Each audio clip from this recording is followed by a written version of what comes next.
अतर काज़मी साहब, जिस तरह से तरमीम की जा रही हैं, निगरान वज़ीर आज़म को इख्तियारात देने के हवाले से जो तरमीम की गई हैं, ऑपोजिशन तो कोई नज़र ही नहीं आती, उनके अपने इत्तेहादी इस पर बड़े सवालात उठा रहे हैं। तो आपको लगता है कि जो तरमीम की जा रही है एक लंबा सेटअप लाने के लिए जो भी निगरान सेटअप होगा उससे ज़्यादा इख्तियारात इसीलिए दिए जा रहे हैं कि लंबा सेटअप चलाया जा सके?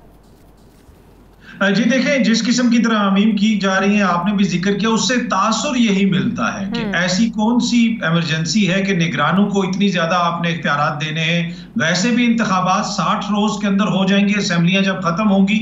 अगर असेंबली वक्त से पहले भी तोड़ दी जाए तो उसमें भी 9 अगस्त की रात को तहलील कर रहे हैं ना, तो इसका मतलब है वक्त से पहले ये लोग तहलील कर रहे हैं, तो 90 रोज मिलेंगे अब इन लोगों को।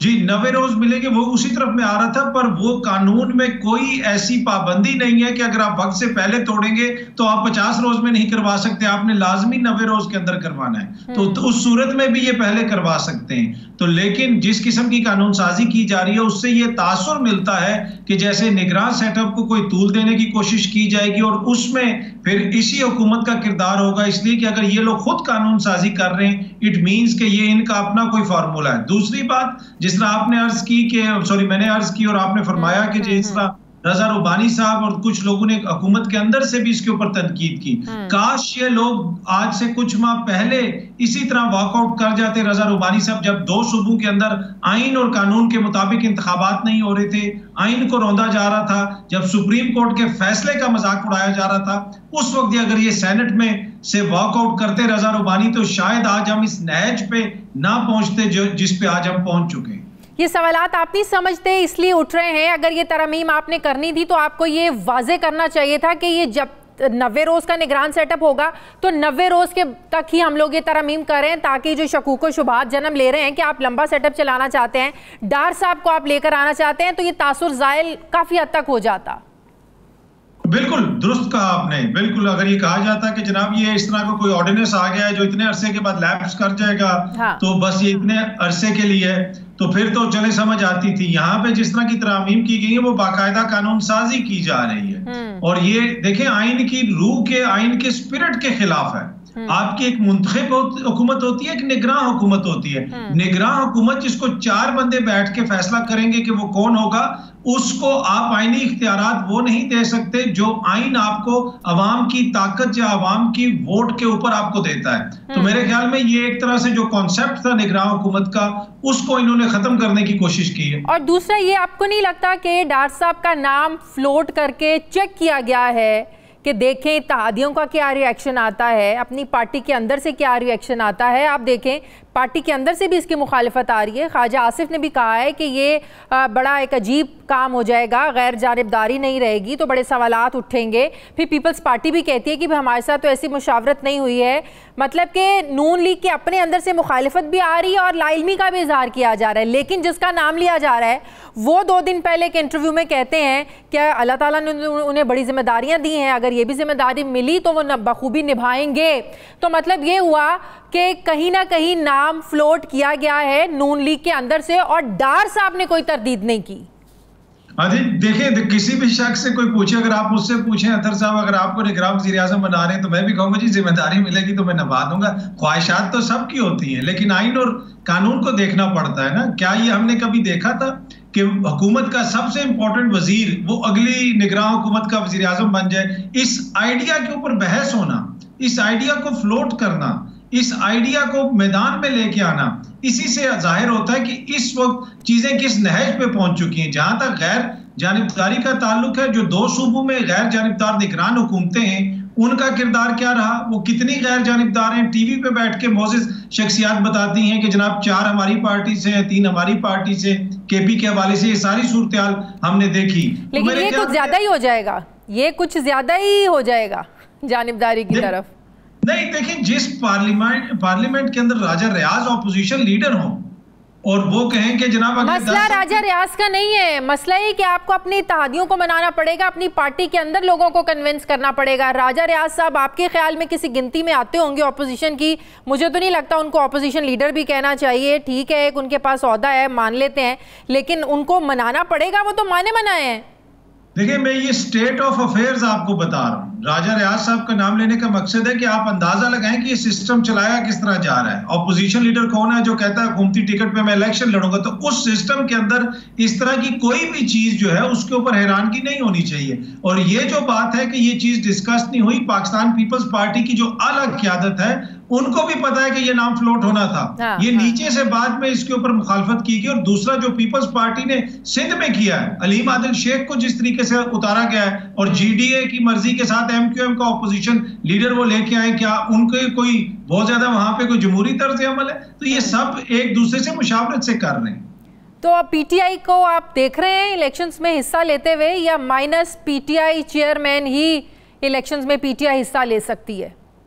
देखिए, इस वक्त कानूनी बहुत सारे मसाइल हैं इमरान खान साहब के लिए, चेयरमैन की तहरीक इंसाफ के लिए मुख्तलिफ अदालतों वगैरह में भी पेश हो रहे हैं, लेकिन उनको इंतखाबी अमल से अगर आप बाहर निकाल देंगे, मुल्क की सबसे बड़ी सियासी एक चीज क्लियर कर दें अपने प्रोग्राम में, हमेशा पिछले 2 महीने से तो ऐसे हो रहा है, हम इमरान खान का नाम नहीं ले पा रहे थे, लेकिन मरियम औरंगजेब साहिबा ने 2 दिन पहले एक प्रोग्राम में क्लियर कर दिया हामिद मीर साहब को। आपको किसने मना किया है इमरान खान का नाम लेने से?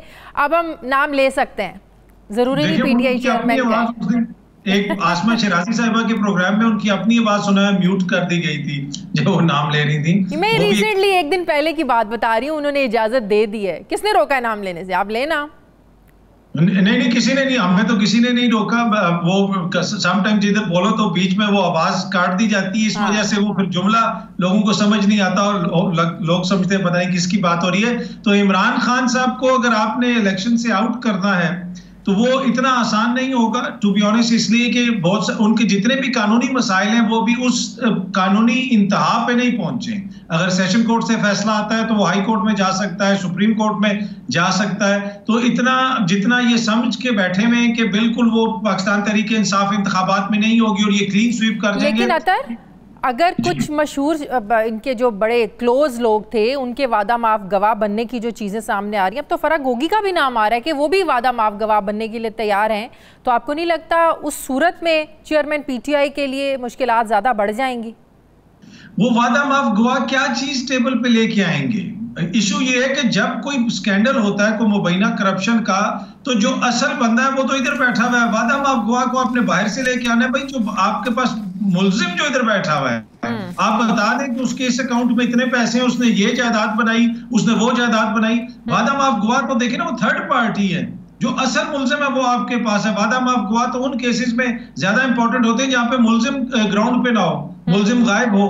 मुल्जिम इधर है, उसके सारे फाइनेंशियल मैटर्स इधर हैं, अकाउंट्स उसके इधर हैं, बता दें किधर करप्शन हुई है। ये एक सियासी वादा माफ गवाह का तो मतलब होता है ना, इसमें मेरा नहीं ख्याल कि वो ग्राउंड पर होना ज़रूरी है मुल्जिम का। वादा माफ गवाह का मतलब ये होता है कि आपने जिस शख्स के आप साथ रहे हो या उसके बहुत सारे राज और चीज़ें आपके सामने हो, आप उसके बारे में गवाही देते, जी मेरे सामने सब कुछ होता रहा है, मुल्जिम हो या ना हो, मेरा नहीं ख्याल इससे फ़र्क पड़ता है। मैं वही अर्ज कर रहा हूँ ना कि वो चीजें तो ग्राउंड पे है ना। जो करप्शन हुई है उसके सामने वो सारी करप्शन तो इधर है। पहले वो करप्शन तो हमें बता दें ना कि ये देखें, ये पैसे थे इधर इस अकाउंट में गए और इसका गवाह ये है और वो गवाह अभी बाहर बैठा हुआ है, उसको हमने लेके आना है। वो करप्शन तो है नहीं है। ये पहले बंदा लेके आएंगे, फिर उसको बताएंगे कि ये करप्शन है। इस तरह तो आवाम नहीं मानेगी ना। आप बताएं कि जनाब ये अकाउंट है, जिस तरह जिन पे इल्जामात लगते थे, पापड़ वाला, ये वाला, वो वाला, वो पैसे सामने नजर आते थे। यहाँ पे कहाँ पे पैसे? कौन सी ऐसी जायदाद है जो उनके नाम पे निकली है? कोई बैंक अकाउंट को बेनामी जायदाद कुछ भी तो नहीं निकला। तो ये मैं अर्ज कर रहा हूँ। अच्छा, आपको लगता है ये 90 दिन के जो अरेंजमेंट किया गया है निगरान सेटअप के लिए, बज़ाहिर तो 90 दिन ही है, जाहिर है ये नवाज शरीफ की वापसी के लिए भी किया गया है कि अगर वो मौजूदा चीफ जस्टिस के होते हुए तो वो उनकी कोई वापसी नहीं लग रही है, उसके बाद जब चीफ जस्टिस नए काजी फैज़ ईसा साहब आ जाएंगे तब उनकी वापसी मुमकिन भी लग रही है, वापस आएंगे, उन्हें कैंपेन का टाइम भी मिल जाएगा और तब तक जो इमरान खान के केसेस हैं, बहुत सारे केसेस का हो सकता है फैसला भी हो चुका हो। ये अरेंजमेंट आपको लगता है नवाज शरीफ की वापसी के लिए भी हो सकते हैं?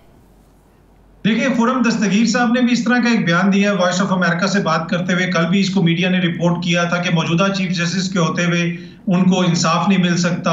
हाँ। और तासुर ये दिया, और हुक्मरान जो इत्तेहाद है वो बार बार इस तरह का तासुर देता है कि ये चीफ जस्टिस जाएंगे और जब अगले आएंगे तो नवाज शरीफ साहब वापस आएंगे। मेरे ख्याल में ये बड़ी बदकिस्मती है और ये अगले चीफ जस्टिस को मुतनाज़ा बनाने की कोशिश है कि काजी फाइज ईसा साहब आएंगे तो नवाज शरीफ को रिलीफ मिलेगा। नहीं, ऐसी कोई बात नहीं है। काजी फाइज ईसा साहब हों या फिर अता बंदियाल साहब हों, तमाम मौजूद अदालतें जो हैं और जज साहिबाने वो आइन और कानून के मुताबिक काम करते हैं। इस तरह का तासुर दे के हुकूमती शख्सियात अगले चीफ जस्टिस साहब को मुतनाज़ा बनाने की कोशिश कर रहे हैं, जो कतन दुरुस्त नहीं।